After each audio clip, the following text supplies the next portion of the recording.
to sit next to. Okay. Thank you so much for joining us for today's presentation, which is on the Asylum Seeker Resource Centre. It gives me great pleasure to introduce Sally Brooks. Right to my right. Sally Brooks is the Humanitarian Services Volunteer Coordinator at the Asylum Seekers Resource Centre. She has a graduate degree in psychology and is currently undertaking her Masters in International and Community Development. Sally has previously worked for Australian Red Cross, Life Without Barriers and the Department of Human Services with people seeking asylum across a variety of settings, including direct casework and crisis intervention, volunteer management, social or meaningful engagement program implementation. Please give a warm welcome to Sally. Hi everyone, thank you for having me. Can everyone hear okay? Is that a bit better? Okay. So I'm from the Asylum Seeker Resource Centre and I appreciate you coming out to hear about people seeking asylum. You'll notice that I will say people seeking asylum rather than asylum seekers, and that's come from some research that the Asylum Seeker Resource Centre has done around words that work and different languages that we should be using in the community. So if anyone wants to have a look at that, it's on our website and it's got a list of all the different languages that are sort of a bit more positive to use in the community. So we'll be talking about who is a person seeking asylum in Australia, what the refugee determination process looks like, challenges and strengths for people seeking asylum, and mental health practice at the Asylum Seeker Resource Centre. Depending on time, we can go through the last couple of points as well, so what programs we have at the Asylum Seeker Resource Centre and also external services and entitlements in the community for people seeking asylum.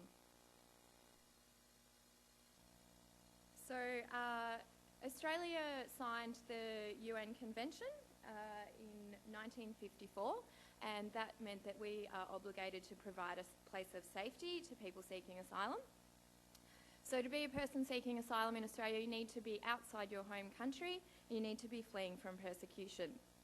So you need to show that you're fleeing from persecution from your home country for reasons of race, religion, nationality, membership of a particular social group, so that could be gender or your sexual orientation, as well as or a political opinion. So in Australia, a person seeking asylum is someone who has come to Australia, they've asked for Australia to protect them, but they haven't yet gone through the legal process to show that they meet that criteria, which would make them officially a refugee in Australia. So this is what the refugee determination process looks like in Australia. As you can see, it is really complex. So as a general rule, someone will leave their country, come to Australia. They'll often go through a health assessment before they go into the community, and then they're able to put their case forward to the Department of Immigration. So the Department of Immigration is the first stage. There are 4 potential legal stages that people can go through as a person seeking asylum. So if immigration agrees that yes, they've put their case forward and they do fit the criteria to be a refugee, then they'll be given a visa to stay in Australia. If immigration doesn't think that they've shown that they have a well-founded fear of persecution for those reasons under the UN Convention, then they will get a negative decision at the first stage, and then they can go on to what's called the Administrative Appeals Tribunal, where they can have their case reviewed to basically get a second opinion and appeal that decision from immigration. At that point, if they are successful, then they should be given a visa to stay in Australia. If not, then they have 2 options. So they can go to the Federal Circuit Court, and if they go to the Federal Circuit Court, they're no longer looking at whether they fit the criteria of being a refugee. They're looking at whether there's been an error in law in the determination process that has given them the negative outcome at the Administrative Appeals Tribunal. The other option is to appeal to the Minister. So the Minister has the power to grant a humanitarian visa, so that's another option. So they can write an appeal to the Minister to ask them to stay in Australia. Those appeals, 2% are successful, and what our legal team often says is if you're good at sport, that might give you a bit of an edge in the minister using their power to give you a visa to stay in Australia. So just to show you in a bit of a simpler way, these are the 4 stages that you can go through. So the Department of Immigration, Administrative Appeals Tribunal, Federal Circuit Court, or the ministerial intervention. Okay, so that was the standard process, but we also have what's called the fast track process. So anyone who arrived in Australia after the 13th of August 2012, but before July 2013, they are subject to the fast track process due to a policy change that happened during that time. So the people that arrived after July 2013, roughly up to December, those people are now sent offshore to Manus Island or Nauru.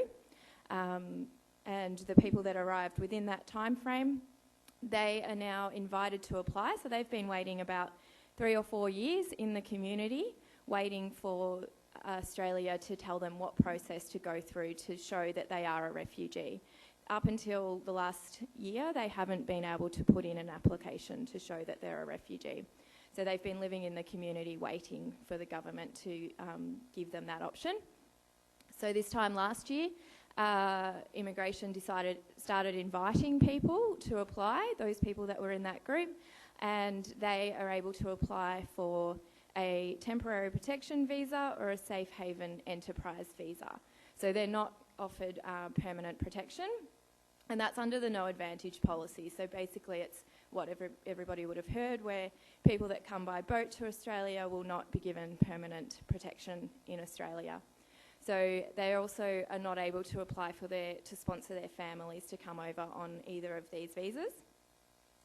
So the process that they go through is they basically just have to put in a fairly lengthy application. They have very limited legal options. So the Asylum Seeker Resource Centre and Refugee Immigration Legal Centre are doing the majority of the support for supporting people to put in this application. They have 60 days from the time that they get the invitation to put in their application. That's flexible. So at the moment, the Asylum Seeker Resource Centre, we are seeing people every day coming with their invitation, lining up out the front in the morning, because we can only see 5 or 10 people a day and register them for the support. So we now have a 12-month wait to process all of those people, just because it is quite lengthy to put that case forward. But the 60 days is flexible. So if people miss that 60 days, they don't miss their chance to apply for protection. We just need to let immigration know that they are working on getting their application done. So the process is it's quite different to the other process for people that come here. So it's just an interview with immigration, and immigration makes a decision based on that interview about whether they fulfil the criteria to be a refugee in Australia. If not, then the appeal is all of the information from the case being sent to an appeals tribunal, and basically that information is just reviewed, and then the decision is either upheld or denied. So they don't actually get to put in any extra information or rebut anything that was questioned in the first stage. They basically just get all of their information reviewed again. So it's not a very comprehensive review option for people. So the temporary protection visa and the safe haven enterprise visa have different stipulations. With temporary protection visa, that's valid for 3 years. You're allowed to live and work in the community, and after the 3 years, you then have to reapply to show that you're still needing to be protected and you can't go home. The Safe Haven Enterprise Visa is a 5-year visa where if you fulfil certain criteria within that 5 years, you may be eligible to apply for an alternative visa to stay in Australia, such as a student visa or a spousal visa or any of those other types of visas, but nothing that is related to permanent protection. So some of the criteria that you need to fulfil with the Safe Haven Enterprise Visa is to live in a rural area. So whichever postcodes have been nominated by each state, if you live and work in that area, then that is one of the criteria that you can meet the Safe Haven Enterprise Visa. You need to not be on benefits for a specified amount of time. I think it's around 18 months. And if you are able to fulfil that criteria, then at the end of the 5 years, you can either apply for another Safe Haven Enterprise Visa or you can apply for one of the other visas. We're not really sure what that looks like because we're only at the very early stages of people applying for TP visa chefs. So anything could happen in the next 3 to 5 years, which could mean that what the stipulation is on those visas at the moment could be changed according to the policies in the Australian community. So this is just outlining the different entitlements, comparing people seeking asylum to an adult or a person on a pension. So a lot of people that are at the first or second stage of seeking asylum are eligible for what's called the Status Resolution Support Services, and that is delivered by Red Cross, AIMS or Life Without Barriers on behalf of the Department of Immigration. Under that program, people can get payments. So they get 89% of what an Australian citizen would get, which is around $277 a week. And then the second line is what adults get, and the last line is what people will get on a pension. And as you can see, that's below the poverty line. So when these figures were calculated, the Asylum Seeker Resource Centre was assisting around 2,000 people seeking asylum, and 1/3 of them had income from employment, 1/3 had some income from the Status Resolution Support Services, and 1/3 had no income. So the entitlements for people seeking asylum in Australia differ depending on the way that they arrived in Australia and the date that they arrived because of all the policy changes over the last 3 or 4 years. And so then whether you have work or study rights is dependent on how you came to Australia and which bridging visa you are given when you arrive here. So the prominent bridging visas, bridging visa A will generally be given to someone that comes by plane and may have had a student visa or a tourist visa. They've come to Australia, something's happened in their home country, they can no longer go home, and so they need to ask for Australia's protection. In those cases, you'll generally be given a bridging visa A, and you'll have work rights and study rights until your case is processed. Bridging visa C can also be given to people that have come by plane, and that's sort of one where you may have work rights, you may not. It depends on what immigration decides at the time, but you may be able to apply to have work rights if you're given a bridging visa that doesn't allow you to work. Bridging visa E traditionally was one where, say, people had come to Australia, their visa has lapsed, they've been in Australia for a short period of time and unlawful, and then they have asked for protection and they'd be given a bridging visa. That would usually have no right to work and no right to study. The exception is now that most people that have come by boat are given a bridging visa E, and that's sort of just the standard visa that they're given, but some will have work rights, some won't, some will have the right to study and some won't. For a long time, most of them didn't have work rights, but in the last year that's been changed, so now people are able to work in the community. So Medicare eligibility is also tied to work rights or your bridging visa. So usually if you have the right to work, you're able to access Medicare as well. Again, that's an exception for people on bridging visa E because there was just such a large group living in the community that didn't have Medicare, and it was just impossible to support their health. So through advocacy with the Department of Immigration, those people were given access to Medicare a couple of years ago.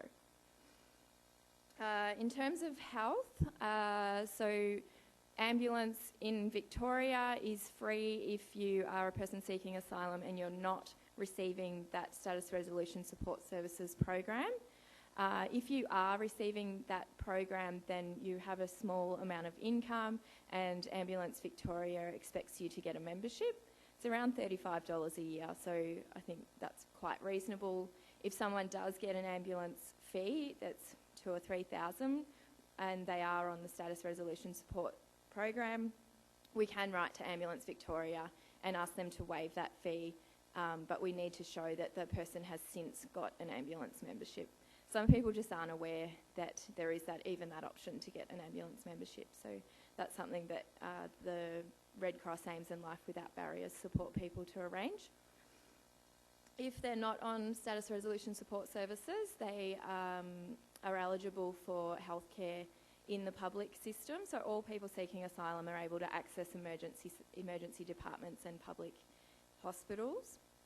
There is a guide on the website that's written by the Department of Human Services. So if you just type in eligibility for people seeking asylum in healthcare, it'll come up with that guide, which we'll often print that off, and if we're sending someone to hospital, we'll send it with them, because a lot of hospitals aren't aware of that eligibility, so we often need to advocate, or we might just give them a call and say that we're sending someone there, and just make sure that they are aware of the eligibility.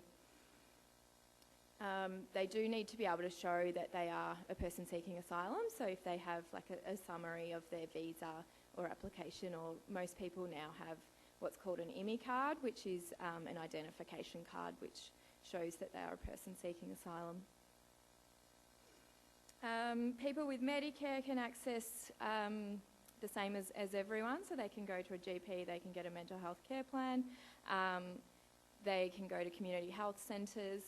People that don't have Medicare, we've got a health program at the Asylum Seeker Resource Centre where we get volunteer GPs that can come and see them, and we also have relationships with community health centres that are happy to see people seeking asylum without Medicare.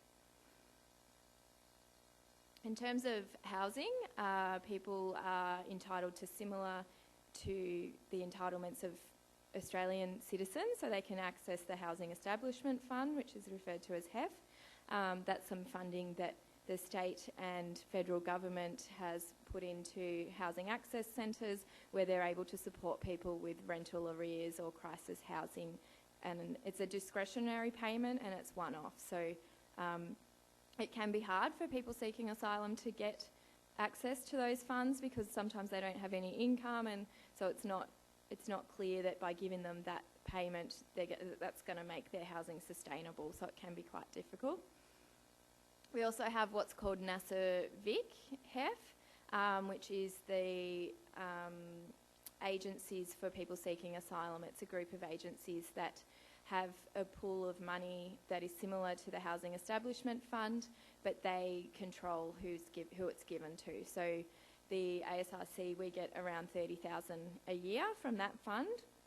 It's usually spent within 6 weeks of the financial year, just because housing is such a big thing that people need support with. But the difference with that pool of money is that the agency has the control and determines who they can give that to and who may not be eligible.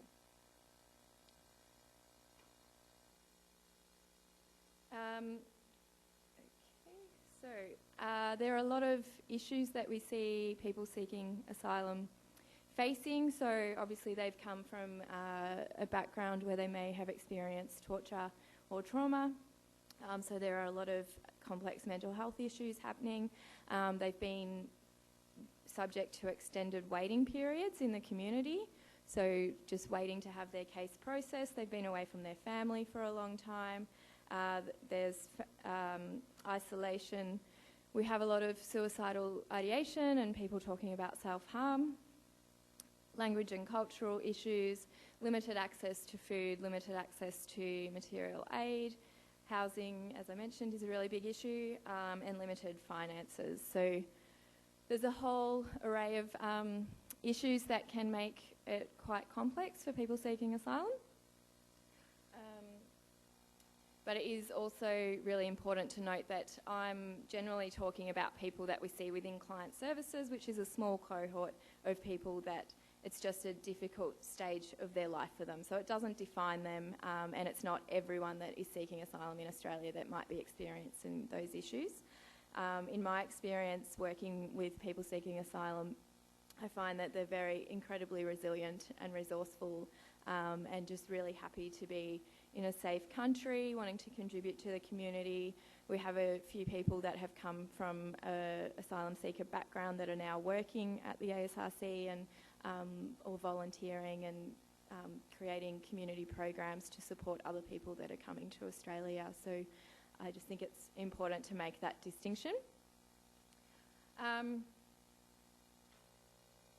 So I'm going to talk about what we do to support people that are having complex mental health issues that present at the Asylum Seeker Resource Centre. Before I do that, I'd just like to share an open letter that my colleague wrote to Our Lady of Mercy College. So they have a social justice program, and they arranged to donate a whole heap of art supplies to the ASRC. And this is the letter that my colleague wrote to them just to say thank you. My name is Cameron Gilby, and I am the Continuing Care Coordinator here at the ASRC. I wanted to personally thank you for your very considerate donation. It is absolutely refreshing to know of such an insightful and socially aware group of young people supporting those who find themselves in less fortunate circumstances. This really is the type of work that fosters community support, social inclusion, and more broadly, a society that is selfless of those who are, for one reason or another, stuck in a period of hopelessness and helplessness. Often the people we work with have lost hope or are close to losing hope due to the perilous sequence of events that have occurred prior to coming to Australia. Even when clients arrive, they remain in limbo while they await the determination of their visa status in a country they are not familiar with, a language they don't speak, a culture that is foreign to them, without any or much access to the supports we often take advantage of, like receiving a hug from a loved one or a sense of I'm okay and the world's okay. For these people, their world is not okay and they are not okay. I wanted to share a brief story of the kind of ways in which your donation will contribute. Recently, I was working with an elderly man from Iran. He fled his home country due to the socio-political and religious conflict, leaving him no choice but to escape or be killed. This man has lived through unfathomable torture and remains to struggle with the complex nature of trauma in his life. This man struggles with severe experiences of post-traumatic stress disorder and regularly finds himself being taken back to his trauma, which means he re-experiences his past torture in the present at any moment he might be triggered.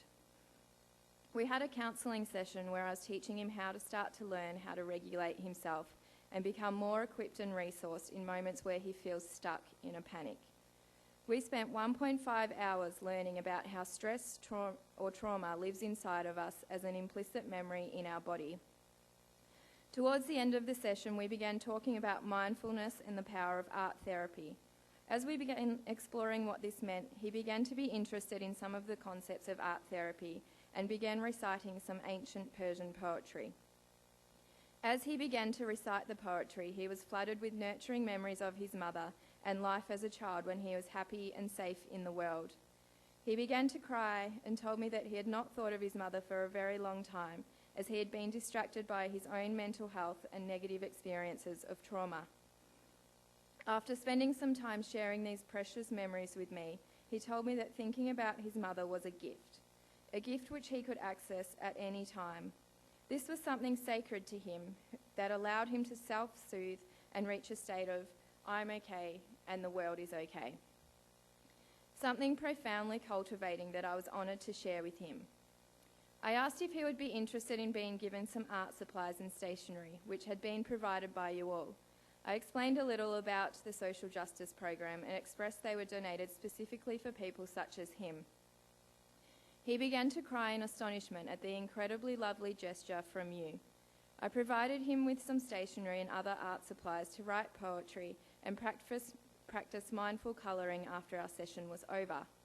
This will support him to get in touch with his sense of self when he needs it the most. The look in his eyes as I handed him the stationery was almost like he'd been able to feel gratitude, love and kindness for the first time in 7 years since being separated from his family and home country. This story articulates the power of a simple gesture on someone who has little in life to hope for. In this case, this man was reminded of something he had not been able to experience and had forgotten what it was like to experience. We can never truly know the positive impact we have on someone, but we can continue to show our kindness and care for those who need it most. So I just thought that was a good example of some of the things that we see at the ASRC and some of the work that we do.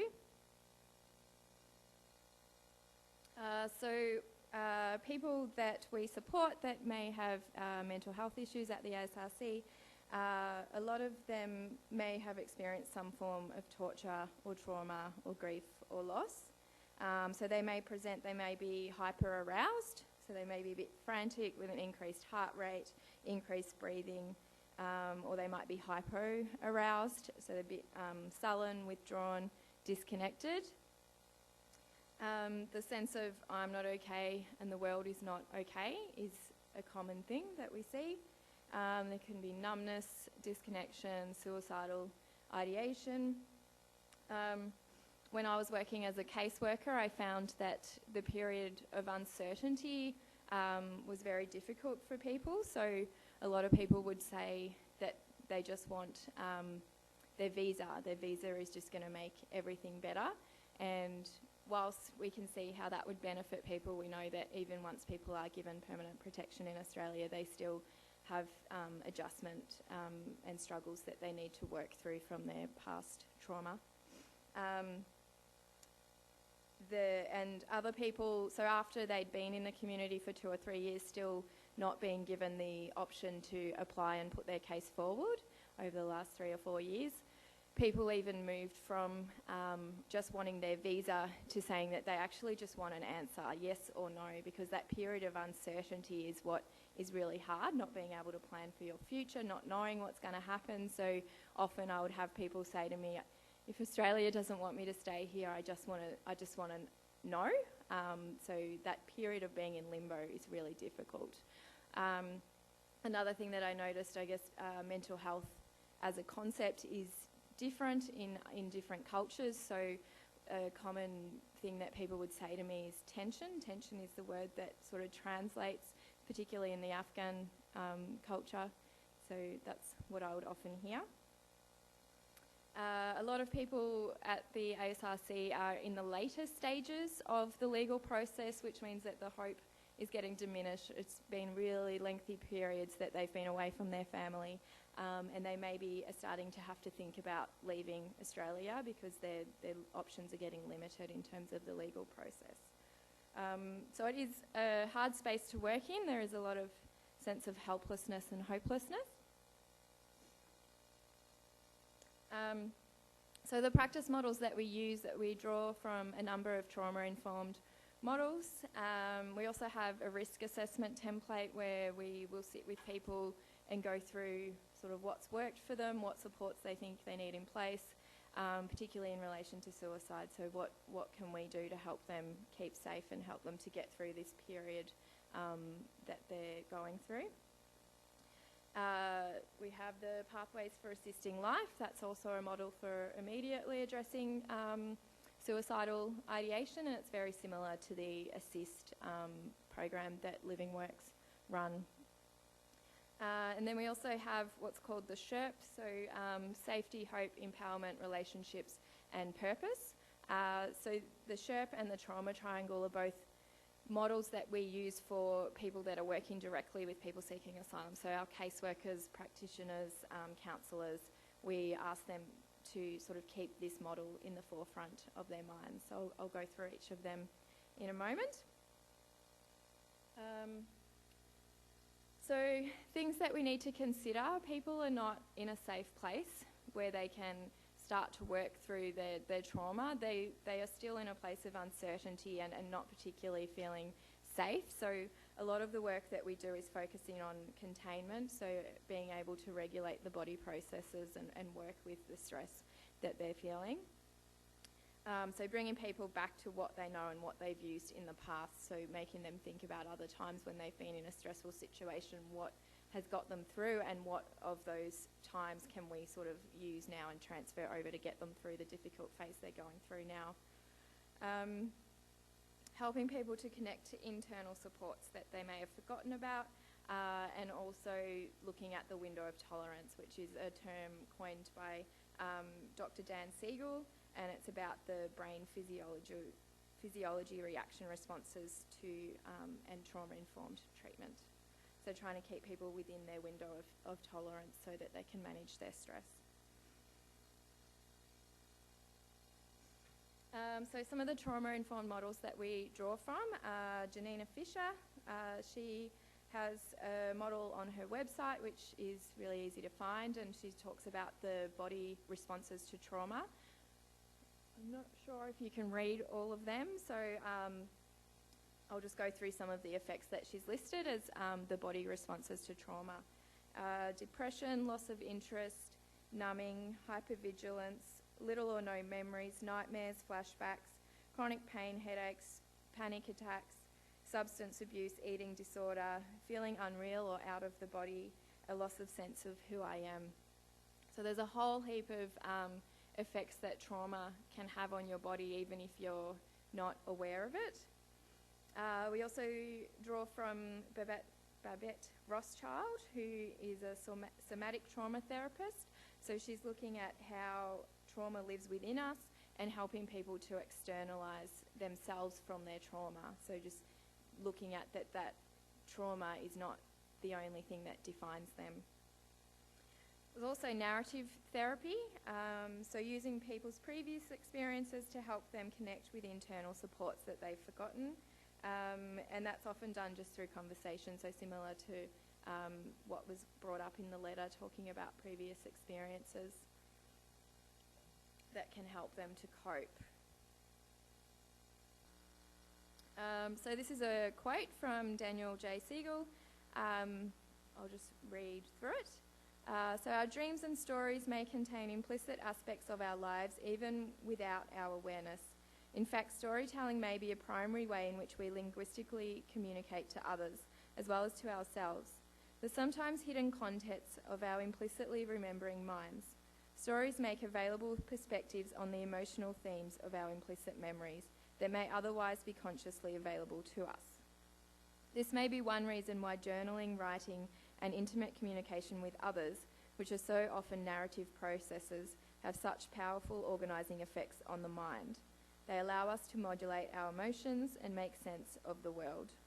So that just sort of highlights how the use of narrative processes can support people who may be experiencing trauma. So some of our responses that we have in place at the Asylum Seeker Resource Centre, as I've mentioned, we're really looking at just holding the space for people and helping people to sit with the uncertainty that they're living in. If people are assessed as being really high risk, so an immediate safety to themselves or to others, then we will call the police or we'll call the CAT team. If they are low risk, then we'll go through our risk assessment and we'll go through the pathways for assisting life in looking at strategies that we can use to help them to cope. At the ASRC, we have a crisis response procedure which is called Mr. Grey. So that's sort of the code that we use. Basically, it's 2 staff members always rostered on and available to come and support anywhere in the centre if someone asks for Mr. Grey. So if we have a lot of our programs are run by volunteers, so they might be meeting with someone, they may have a casework appointment, that person may express thoughts of suicide. If the caseworker needs a little bit of extra support, then they can summon Mr. Grey by pressing our crisis response button or paging Mr. Grey over the phone.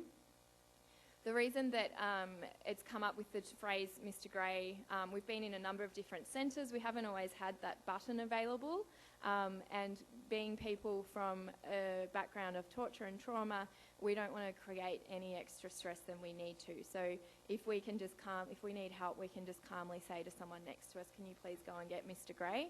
Everyone else in the centre is not going to be aware that we've got a crisis going on, and we need to keep that sort of as calm as possible. We don't want to have any triggers. We don't want to have any sirens that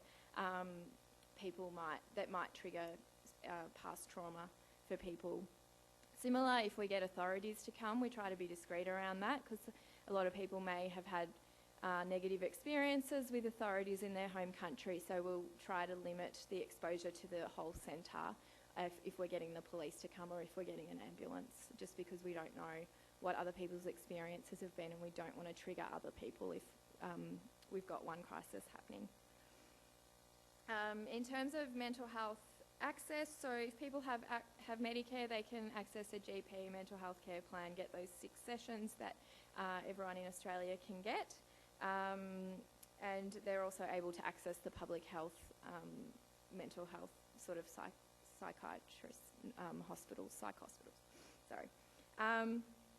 If they don't have Medicare, then again we've got a health service where we have some limited access to pro bono psychiatrists or psychologists, so we can refer them to our health program, who will then find them some supports in the community that don't require Medicare. Okay, so this is the Pathways for Assisting Life model. As I mentioned, it's pretty much the same as anyone that's done Assist or Safe Talk. So it's just about if someone is talking about suicide, or if they're sort of giving off invitations that they might be thinking about suicide, it's about recognising that and talking to people about it, so asking them if they are thinking about suicide. And then having a discussion with them around that, so talking about what their reasons are, why they're feeling like they don't have any other options, and then trying to move into a space where they're willing to talk about ways to keep themselves safe and keep themselves alive. So moving through to talking about keeping them safe, and then going through to putting in an actual plan around what they're going to do if they do find themselves thinking about suicide, and what supports they have available in those instances.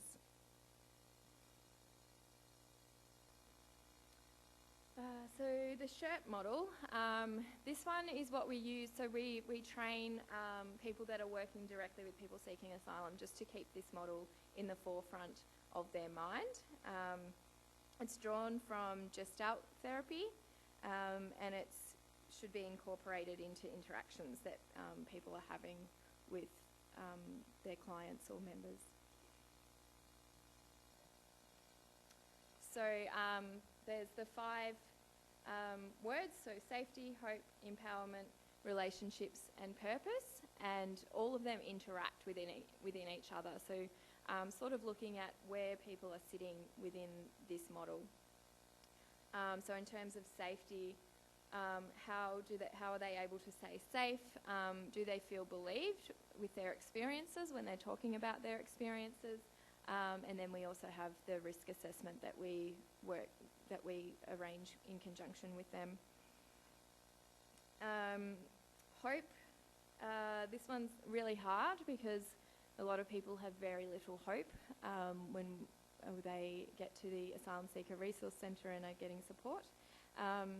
So it's about having a sense that we are willing to endure that hope with them. So as a caseworker, we can sit with them in that space where we're able to endure that space of hopelessness. Also showing an ongoing curiosity in their experience and what's happening for them and what their situation is. Role modelling, so an example of that is we have group supervision for our caseworkers, and we're often challenging our caseworkers ways of looking at the world or thoughts about what's happening for them, and sort of role modelling that they could then transfer that to their people that they're working with, so their clients. So being able to challenge sort of the way that our clients are looking at the world at the moment. Another one that is really powerful, asking if they'll allow us to hold on to hope for them. So if they're completely devoid of hope, just knowing that there's someone else in the world that maybe is providing that hope for them, that can give them a little bit of a lift. Empowerment is about making sure that the client is the one that controls their own experiences, so making sure that they're the ones that have the power over what sort of ways they're working through their experiences and recognising that they are the expert on what they need and what they've done in the past that's going to support them. Cultural responsiveness is really important, working with a number of different cultures, so just making sure that we are being respectful, we're using language that is culturally appropriate, and just thinking about what different backgrounds people may have come from. Relationships is one of the core components of this model. It's amazing how much social connection can have a positive impact on people who are struggling to deal with their situations. So a lot of people have lost relationships, so they might be in Australia and they've left their family and their friends and they don't really have many social connections. They may have also lost relationships internally with themselves, so helping them to connect with those resources is something else that we try to do as well. So maybe having conversations about previous relationships, reflecting on significant relationships that have been present in the past, trying to foster relationships with the community and increase social connectedness. There's some of the things we do at the ASRC. We have a community meals program which we provide lunch to over 250 people every day, and in addition to giving the food, it provides sort of a social space where people can come every day and just feel like they are belonging somewhere. Purpose is another really important one. So obviously people have come from really qualified, esteemed backgrounds, and they've come to Australia and those qualifications are no longer valid or recognised, and they now find themselves in a position where they're having to seek support from the community. So that sense of purpose has really changed, and that sense of identity and pride as well is really challenged. So it's about being able to talk about that and sort of exploring what their identity looks like while they are in this space of uncertainty and limbo, and helping them to redefine themselves during this stage that they're going through. They'll often feel lost, like they don't fit in with Australian culture, but are also disconnected from their home country. So again, another sort of state of limbo. So it's just about sort of exploring those different things that are going on for people seeking asylum. The trauma triangle is another one that we use with our caseworkers. I'm not going to go into detail on it too much. You can just look it up online, but it's specifically used to help people to look at where they fit on the trauma triangle in relation to their interactions with people. So looking at whether it sort of highlights if there's any transference that's going on, or if they're taking on sort of a bit of the client's experience in their interactions and how they're reflecting that back onto the client. It can also highlight if there's any boundaries that have maybe become blurred or been crossed between the client-practitioner relationship. So that's why we sort of use it as a basis and provide it to people to just look at themselves and see sort of where they're fitting in with it. Okay, so I've just got a video to show you. Thanks, Violet.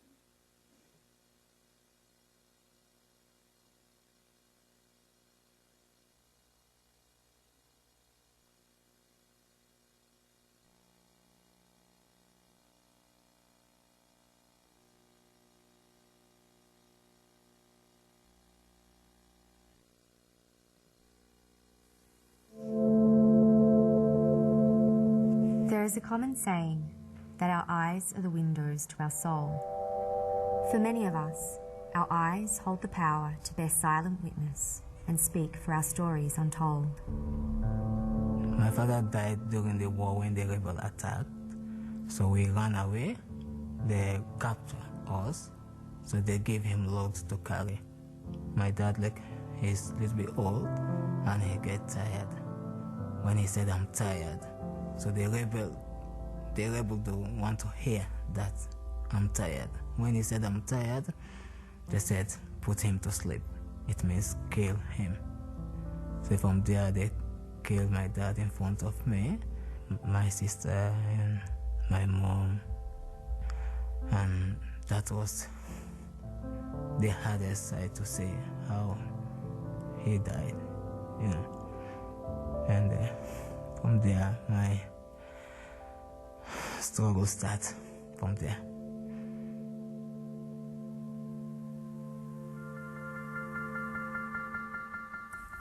When I left Iran, I was 13 years old. You live in your country, you were born in there, and the fact that you don't feel safe, it's just not a good feeling. I always feel like I'm suffocating, because when you don't have freedom, then you're not living the way you want to. So the boat was really small, old and broken. It was a really bad storm. It was dark and we couldn't see, and it was really scary. These are the eyes of humans who have bared witness to the darkness that exists in human nature. But these are also the eyes of humans who have seen hope of a better world led by kindness and unity. Since 2001, the Asylum Seeker Resource Centre has assisted over 10,000 people seeking asylum to build a new life in Australia, free from threat of violence and persecution, a life lit with hope. I come to a stage I was like, give up in life, done. Said, I can't go anymore, but still they give me support, give me hope all the time, hope. This has helped me to get a job, and from there, the life changed. As soon as I enter in the building, from the volunteers, the lawyers, everybody, it's like one family, you know. What they did for me, they saved lots of people life.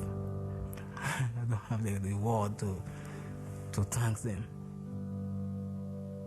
The thing that made a lot of difference in my life in Australia was that there are still some kind people in this world that they are able to help you to have a better life. I had a lot of struggles in my life, and since I came to Australia, I feel like now I can breathe properly. When someone is nice to you, I feel like they help you to heal. Everyone deserves that. If our eyes are the windows to our soul, then it is possible to actually see each other for who we really are. People made of flesh and bone, made of strength and struggle, trying our best to make the most of this precious journey we call life. What if we opened our eyes a little wider? What if we looked around and began to see new perspectives, new possibilities, new beginnings?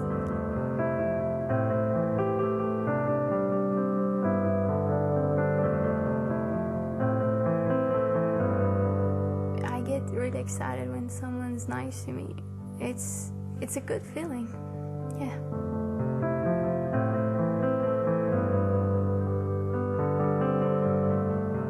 I'll say thank you. Thank to ASIC them. They saved my life.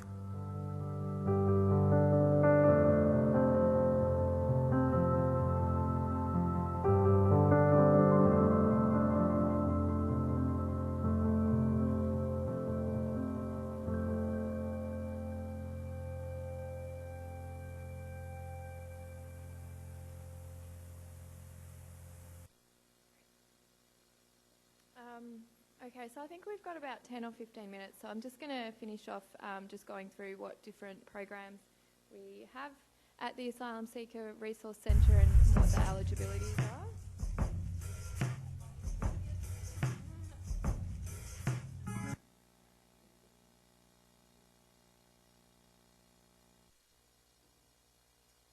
Okay, so we have over 30 programs at the Asylum Seeker Resource Centre. It's really grown since it started in 2001. And we have about 3,000 members that we support. So as you can see, the majority are male, and the main age group is between 25 and 44. I think this is probably a couple of years old, but it's still pretty relevant. So this is where most of our members are coming from. One that is missing is Burma. I'm not sure why that's not on there. Potentially people haven't gone through, people are still sitting with the Status Resolution Support Services and therefore not really needing support from the Asylum Seeker Resource Centre. But yeah, the majority are from Pakistan, Sri Lanka, Afghanistan, Iran. They're sort of the main ones, but we still get people from all over the world. So people from China, people from Africa, any sort of countries people can come from. So we've got 6 streams within the Asylum Seeker Resource Centre, which all has smaller programs within the streams. So humanitarian services is the one that I work for, and I'll go through all of their programs in a moment. We've got shared business services, which sort of looks after all the operational costs and arrangements for the building, so things like rent, power, admin, all of those types of things. We've got fundraising. The Asylum Seeker Resource Centre is completely run on philanthropic finances or donations, so we have quite a big fundraising team, and they have different appeals. So we've got the Run for Refugees coming up next week, which I'm going to attempt to run 10 kilometres for. We'll see how that goes. We also have winter appeals and Christmas appeals as well. So there's a lot of work that the fundraising team puts in, as well as sort of monthly donations that people can sign up for. We've got the Innovation Hub, which supports education, employment, and social and community development. So that's sort of a separate part of the ASRC that really focuses on helping people to thrive in the community. People management is our HR. We've got 80 staff and over 1,200 volunteers, so the HR team has quite a big job managing all of that. And then we have our advocacy and campaigns, so the Human Rights Legal Program comes under that section, as well as quite a prominent campaigns program that we have where we're going out into the community and just educating, providing discussions and education around what's happening for people seeking asylum at the moment, and what alternatives there are as well to the current policies. We also go into schools and talk about similar sort of concepts. So the Innovation Hub, there's one in Footscray and one in Dandenong.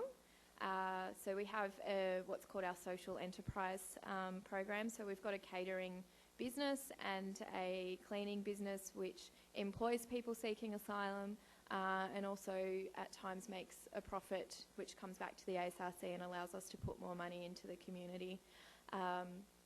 We have an education program where English classes is huge. So we provide English classes every day, but we also now have an agreement with immigration that people on a bridging visa E, up to 500 spaces can be accessed in TAFE courses. So people can be, if they have study rights, they can be referred to the ASRC and we can refer them into a TAFE course as long as they meet all the criteria. It does need to be a TAFE course that will lead to an employment outcome as well. So then we also have our employment program, which supports people to look for a job. The employment process in Australia is very complex compared to some other countries, so the need to write an application, attend an interview, reference checks, all of those things, people need support to navigate that, so that's what that program does. And then we also have like a mentoring program where professionals may come and provide mentoring to people that are wanting to go into business on their own or wanting to specialise in a certain area. So that's another program that we have. And then the social and community development. So we've got a youth empowerment program where every Wednesday night we have youth that can come, and that's run by a person who was a refugee and has been through the asylum seeker process. And all of those programs are very much focused on getting the members to lead it. So we don't we don't decide what programs we're going to run or how or when. We leave that up to everyone that's in the group. We've also got a women's program which is run the same way, where it's up to the group to determine what they want to do and how, and we basically help them to facilitate that. Okay, I'll skip through that one. So humanitarian services, that's our client services, which is made up of casework, counselling, what's called the General Access Program. Then we have community meals, which I mentioned earlier, where we're able to provide lunch to people on a daily basis. We have the Food Justice Truck, which goes out to communities and sells fruit and veggies. So the way that it's set up, it sells fruit and vegetables in the specific locations to members of the public, and people seeking asylum are then able to go and shop there, and they have a 75% discount. So the way that it's set up is the people that come and purchase their fruit and veggies full price, it's able to supplement so that people seeking asylum are able to purchase those goods at a reduced rate. We have our food bank, which people that are eligible, it's basically like a mini supermarket. People can come in once a week, and they have a points system. So basically they're given a certain amount of points based on how many people are in their family and whether they have income, and then they're able to shop up to that specified amount of points, so they can get food, shampoo, conditioner, fruit and veggies, all of those things once a week. And then we have our health program. So the health program is run by 4 staff members, and we have about 80 volunteers. We have GPs, nurses, psychiatrists. We've got a diabetic education clinic. We've got an immunisation clinic. So a lot of people that may have come from other countries may not have had the standard vaccinations that I got in high school, and most other people would as well. So it's catching people up with that, as well as children.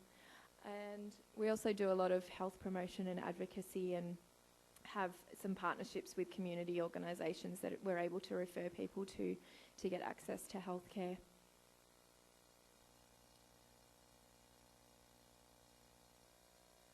So for our client services, eligibility, you basically just need to be a person seeking asylum, and you need to be living in the community. We do prioritise at the ASRC people that have no other external support. So there's about 10,000 people that are on the Status Resolution Support Services program through the Department of Immigration. Through that they get a small amount of money, they get limited casework support, and they're able to get support to access medication and health services. So because people have that community support, if they're receiving that, we generally won't prioritise them to become members at the ASRC, and that's so that we can put all of our resources into the people that aren't eligible for that program and don't have any other supports within the community. There are always exceptions in this sector though, so if we do have a really complex case, we are able to sort of bend that prioritisation if we need to. So the General Access Program is still sort of casework based, but it basically was developed to allow for the increasing demand for support within the community of people seeking asylum. So it's generally the first point of call for people that have never been to the ASRC before, so it's what's called new presentation, and we'll meet with them and go look at their circumstances, and at the point of new presentation it's sort of more of a referral service where if we think that they're eligible for Red Cross, then we'll provide them the information on how to access that rather than getting them to be a member at the ASRC. So we basically get all the information we need about their situation, look at which services they might be eligible for in the community, and then provide them with that information. If they're eligible for the ASRC, then we'll do what's called an intake, and that's basically just a psychosocial assessment about everything that's going on for them and what supports they need. And then from there we'll decide whether they should be referred to the general access program or they need a caseworker. So people that have really complex cases and needing long-term interventions will be referred to the casework program where they'll get a one-to-one caseworker. People that might just need a little bit of support every now and again, they'll be referred to the general access program. And that's just where we have caseworkers available every day and just a drop-in desk. So you just come in, you don't have a specified caseworker. You come in, you might need help to enrol your child in school, or you might need help to renew your public transport concession card. So you just come in and you can just drop in and see that someone at that desk and they'll support you. And then we also have the material aid program within general access. So that's where people can get Myki top-ups, or a lot of what we provide there is baby formula or baby items through St Kilda Mums. Or jackets. When we have our winter appeal, we often get donations of jackets, so we can provide things like that as well. One distinction to make, so the Innovation Hub, people who are on status resolution support services are eligible for that, and they're probably the main people that do come through the Innovation Hub, because they're likely to be in a place where they're ready to look for work and ready to look for education and have the work rights, because they're still at the first and second stage of the legal process. So it's just good to know that, whereas the client services is the one where the eligibility is a bit different, and we often won't prioritise people on SRSS. So the casework, we provide casework to people seeking asylum. A lot of it is run on volunteers who come in 1 day a week, and then we have systems in place for staff or other volunteers to follow up tasks until that caseworker comes in the next week. We just wouldn't be able to provide the level of support to people seeking asylum without volunteers, so having that model of 1 day a week means that people are more able to provide their time. So we use a strength-based, client-centred approach, it's still centering on holding the space for people. Our counselling program provides ongoing counselling to people seeking asylum. So we do also have triage counselling. So we have a legal clinic on Wednesday nights, and if the legal team is providing information to someone that might be a bit negative, so it's either talking about what it is that's happened to them that makes them a refugee, so it can be quite traumatic for people to talk about that, or it's telling them that their case has not been successful. We have counsellors available on site to support that process, because obviously it can be quite distressing for people receiving that news. So they'll also can write reports in support of people's cases if necessary, and liaise with external mental health services as well. So to refer to the ASRC, we have a lot of liaison with similar sector agencies, so Red Cross, Lantara, BAPCare, all of those agencies are able to refer to us. We do have an interagency referral form that can be completed, and often we have people just drop in and are seen at that new presentation space. Or we have the email there where people can refer through that.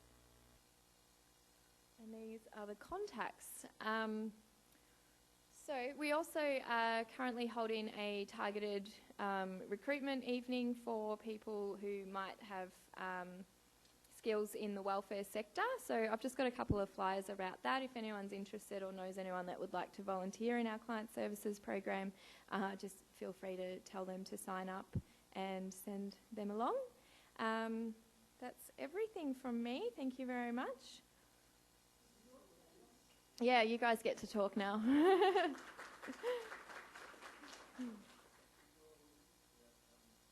Yeah, it amazes me as well. I don't know how our fundraising team does it, but we seem to be able to keep getting enough donations to keep running.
Oh, great. Excellent.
Yeah, yeah.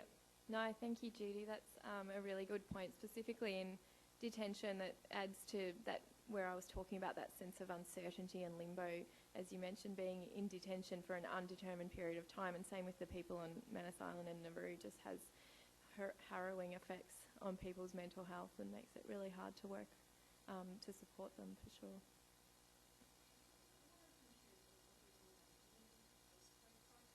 Yep.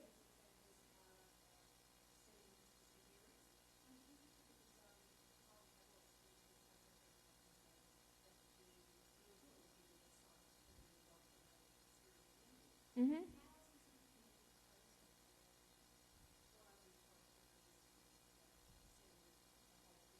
Yeah. So I'm not sure about how the Syrians are choosing to be resettled, because obviously they've already come through the asylum seeker process and they've been found to be a refugee. They've been sent over here on the Australia's humanitarian settlement program. But for people that are applying for the Safe Haven Enterprise visa, which is the 5-year visa, it's up to the states. So they determine what is counted as rural. So the whole of Tasmania has nominated themselves as being eligible for people that come on the Chev visa. New South Wales has put out their postcodes. I think they can be found on the Department of Immigration website. And Victoria's only just released which postcodes are going to be counted. I think Geelong potentially is one of them. So it's up to the states to determine what they're going to count as being a rural area that people that is valid for the Safe Haven Enterprise visa.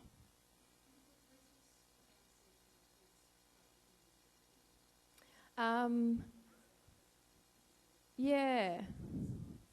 We are doing a lot of work. So we're starting to work with agencies in Sydney and helping them to set up something that sort of mirrors the type of organisation that we run in Melbourne. We also have our speakers program is probably the one that goes out into communities and gives them education on how to support people seeking asylum. We don't necessarily go in and help people to get prepared for when that is going to happen, because I guess once they are given that Safe Haven Enterprise visa, then it sort of moves into Department of Human Services obligations rather than the Asylum Seeker Resource Centre and the Status Resolution Support Services. But that it still hasn't really been stipulated exactly what happens when someone gets a TPV, so who's responsible for supporting them. And this tends to happen a lot when new changes are made. So the changes are made and then later on we think about how it's going to be implemented. So that happened with Medicare, where everyone was given Medicare, but then it took ages for us to actually figure out how to register them as Medicare. So the practical side of policy changes is often sort of thought about second. So same with TPVs and chefs. We're not sure exactly who is going to be responsible for supporting people once they go onto that visa.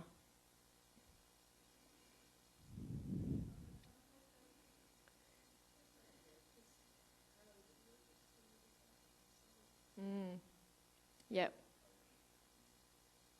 Yeah, it's a really tough one, and obviously, yeah, something in client services we're really conscious of. We have had people that have burnt out just because the work is really demanding. Some of the things that we have in place, we have a lot of people that are working less than 5 days a week. So for me, I work 4 days a week, and I always say there's no way I could do 5 days. And I think that's quite common across the program. We get RDOs. I get one every 5 weeks. People that do work full-time get one every month. We also have 2 weeks bonus annual leave at the end over Christmas, as well as the 4 weeks. And then we also have access to supervision and all of those traditional things. But it is quite hard to sort of make sure that people are sustaining themselves, particularly our legal program. They're always working 12-hour days and not able to take their RDOs. So it's something that we're working on at the moment, is trying to sort of improve the ability for people to have less demands on them.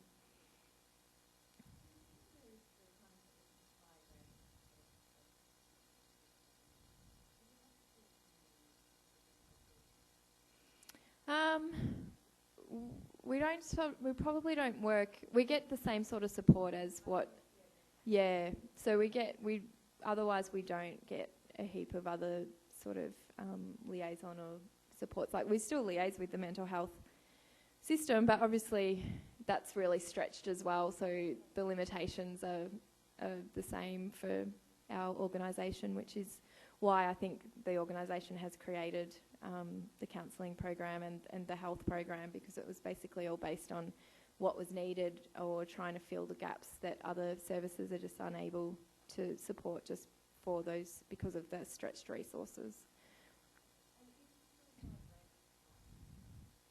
I don't know what the rate is. I haven't, we probably have talks of suicide once or twice a week. We definitely have that instance, but I've only been there for a year, and we haven't had any actual suicides, and I don't know of any that have happened in the last 3 or 4 years. So I'm hoping that's because we're helping, or maybe we just don't know about it.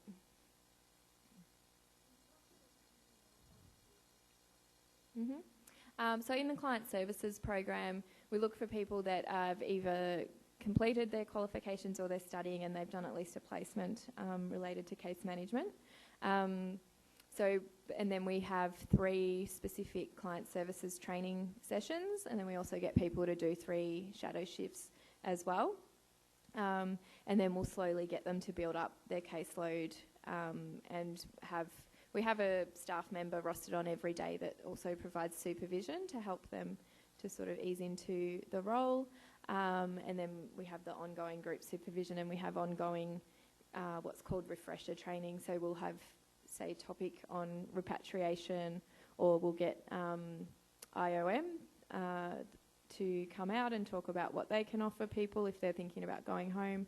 And then for counselling, we ask for people that have got 2 years experience in counselling, and preferably have some experience with grief and loss and trauma. So, yeah. Yeah.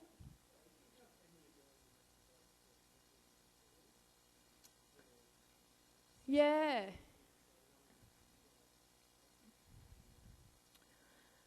We do have people that come from like Shepparton, and we have a couple that come from Mildura as well. So we do support them, but we can't go to them because we can't really do outreach. Just because we can't even really do local outreach just because we don't have the capacity to make sure that we can keep people safe. So particularly because they're volunteers, we can't keep track of where everyone's going and making sure that they're safe when we've got limited staff. But I have done some work in Mildura and Shepparton on behalf of Red Cross, so I know that there is a presence in both of those communities and Swan Hill where there are some things in place for people seeking asylum. Did you have a specific area in mind? Okay. Yeah, I don't know of a lot in Gippsland. I think Red Cross potentially did like a bit of a travelling presentation a couple of years ago, but I don't know of any specific programs that are set up.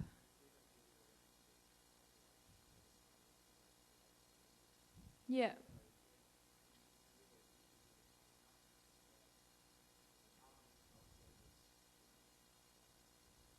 Yeah.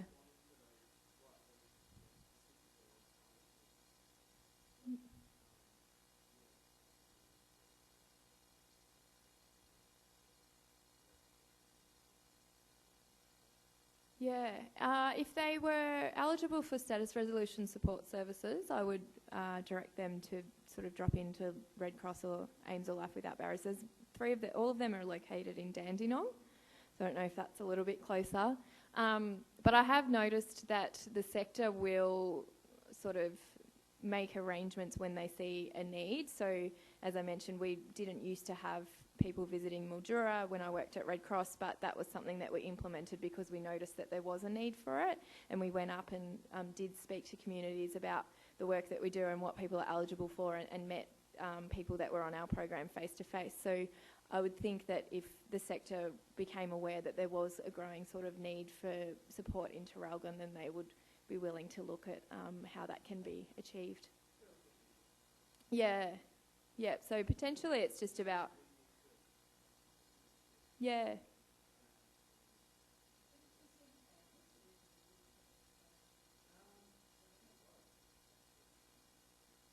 And particularly with the Safe Haven Enterprise visas, you potentially will get more people moving out to the rural communities, so that will increase the need for support to agencies in that area.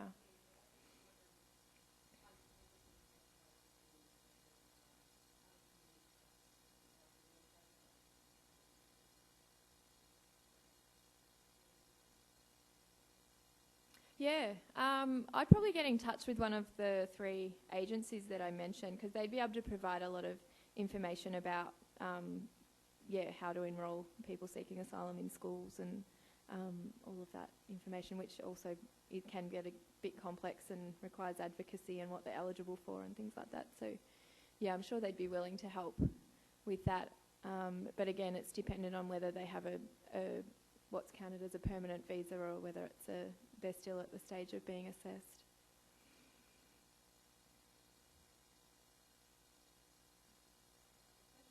Sure.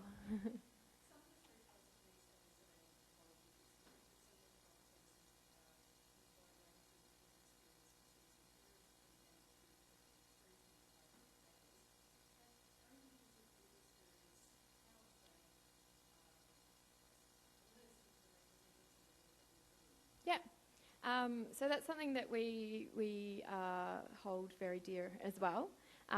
So we obviously believe that people seeking asylum are the ones that best know how to support others and what they need. So we have a number of things in place. We have what's called member volunteers, so people are able to come and volunteer in our programs as people seeking asylum. We have some staff members that I believe they've been through the asylum seeking process and they now have a permanent visa. But we've recently started looking at having paid internships for people seeking asylum. So at the moment we're looking at our HR team having a paid internship that is a person seeking asylum, and most of the social and community development programs are led by people seeking asylum. We have a bit of a conflict in the client services program, so at this point we haven't been able to look at incorporating people seeking asylum into our programs, and that's because we have the case notes. We haven't yet figured out how to get around the issue of conflict. So how can we have someone that's receiving support from us accessing our database and supporting other people? So at this point, we haven't been able to do that in the casework or client services program. We have just a policy that they need to have not been a member for 3 years before they can come in and be a volunteer in the client services program, and that's just for ethical reasons and trying to avoid any conflicts.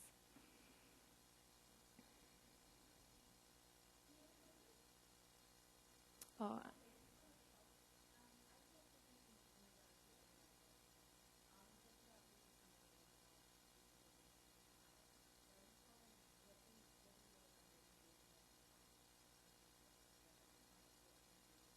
Yep. Yeah, we have a detention advocacy program. So we have a couple of people specifically in the legal team or legal sort of program where they're able to go out to detention centres. So we often have people go and visit at the ones in Broadmeadows and Maribyrnong. But in terms of Christmas Island, we have, I don't know if people have heard of Pamela Kerr, who is our detention advocate. So her and our board member, Sister Bridget, actually went up and did a visit a couple of weeks ago, and they did sort of a public forum recently where they reported back on what their findings were, and there was also an article published in The Age about what they saw when they were up there. So we do have the ability to attend detention centres and also provide some legal advice as well where we need to. It is getting more and more difficult for us to get spaces to visit in the Melbourne detention centres just because of the rules that are changing. Just something to add to your question as well, Violetta, about the lived experiences. Our speakers program is also getting people that have lived experiences to come and be the people that are going out into the community. So again, we have that in the forefront, but that actually it's the people that have the lived experiences that should be going out and sort of educating and advocating. It's just about making sure that we can support them to do that in a way that is comfortable for them and safe for them.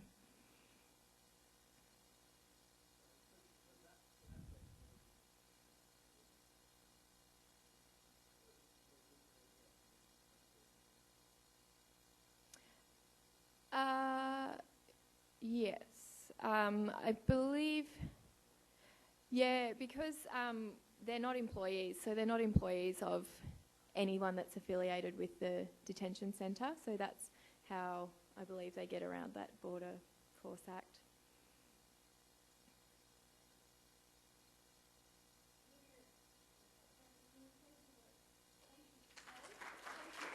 No problem. If anyone wanted to come and chat to me at the end, that's fine. I'll be around for a little while. Thank you, everyone.